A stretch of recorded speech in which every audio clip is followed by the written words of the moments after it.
Europecast. T'es qui l'Europe ? L'Europe ne se fera pas d'un coup, créant d'abord une solidarité de fait. Sur Euradio. Bonjour et bienvenue dans T'es qui l'Europe ? Nous rencontrons aujourd'hui rue de la Loi dans les bureaux de la Commission européenne Andreas Papadopoulos. Vous êtes grec, économiste de formation, vous avez commencé votre carrière européenne en 1985.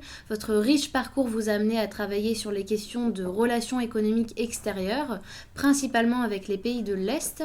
Vous avez également vécu pendant de nombreuses années à Moscou. Andrea Papadopoulos, bonjour et merci d'être là. Alors tout d'abord, est-ce que vous pouvez revenir sur les grandes étapes de votre parcours professionnel ? Bonjour et merci de m'inviter à votre émission. Alors, les grandes étapes de mon parcours professionnel à la Commission européenne, c'est effectivement il y a 34 ans. Et en fait, pendant toutes mes années à la Commission européenne, j'ai travaillé sur les différentes questions économiques en rapport avec les relations extérieures de l'Union européenne. J'ai travaillé avec l'Afrique, beaucoup avec les pays de l'Europe de l'Est en transition, dont un grand nombre sont maintenant membres de l'Union européenne, avec la Russie, avec les pays de l'ex-URSS, et maintenant avec les pays des Balkans occidentaux. J'ai beaucoup pratiqué la langue russe à la Commission aussi, et maintenant je suis bientôt à la fin de ma carrière dans les institutions européennes. Voilà. Et alors vous avez rejoint les institutions dans les années 80, donc au moment de la commission Delors, qui est considérée par beaucoup de fonctionnaires comme une sorte d'âge d'or. Est-ce que vous avez quelques souvenirs à nous faire part un peu de cette période ?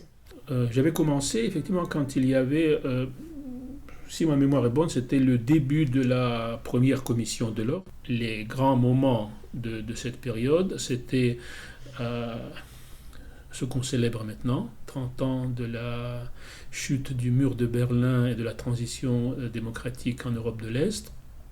J'étais au début, je suis passé aux affaires européennes, est-européennes, au début de cette transition. Donc j'ai suivi un peu les premières étapes de ce qu'on faisait, de ce que l'Union européenne faisait, et notamment j'ai été presque au début du travail avec l'Union soviétique, ex-Union soviétique.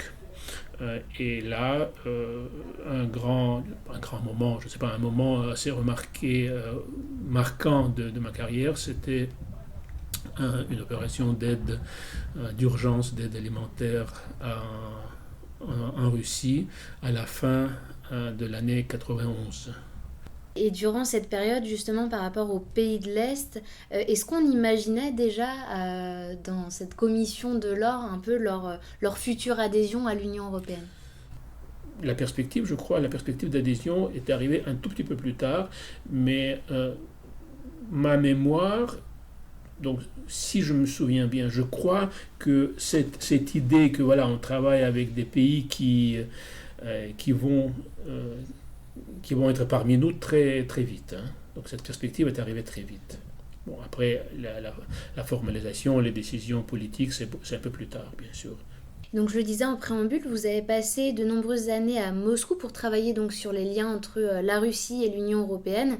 Est-ce que vous considérez qu'il y a eu, entre guillemets, des occasions manquées pour parvenir à nouer un réel partenariat ? Voilà, donc première chose, donc j'ai travaillé pour la Commission européenne à Moscou pendant 5 ans, de 1994 à 1999, et les relations avec les autorités russes de l'époque étaient des relations, comme j'ai dit, très, très proches, très harmonieuses, des relations de confiance, je dirais.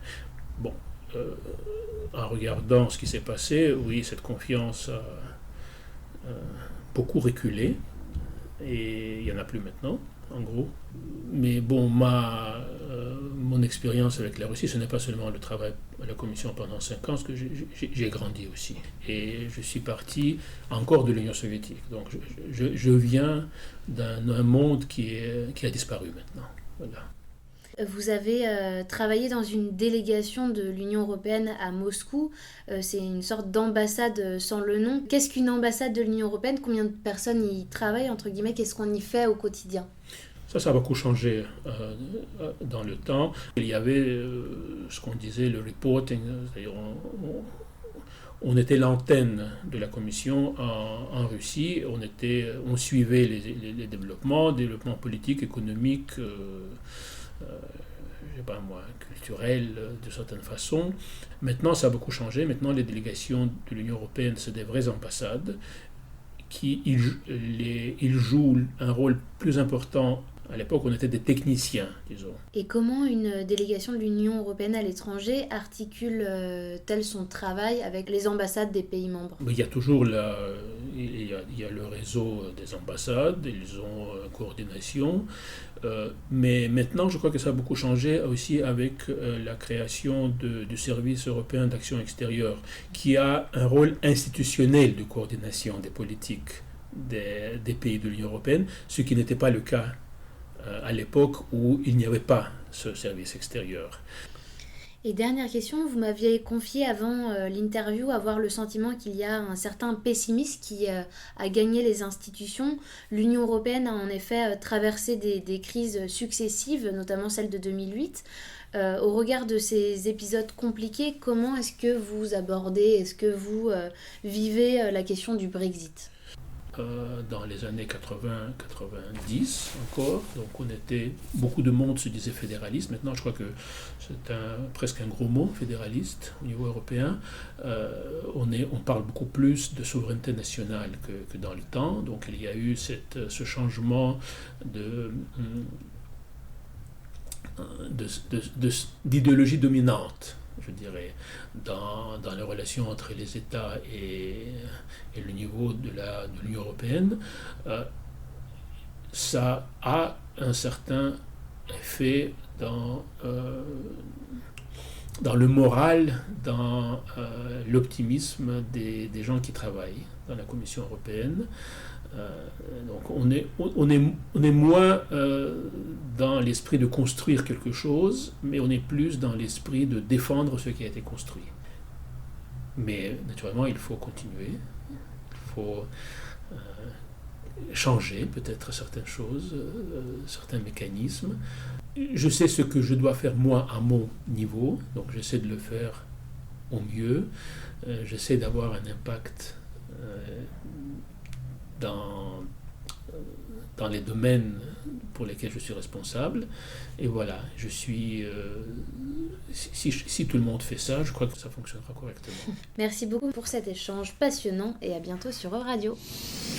Retrouvez l'intégralité des Europecast sur euradio.fr.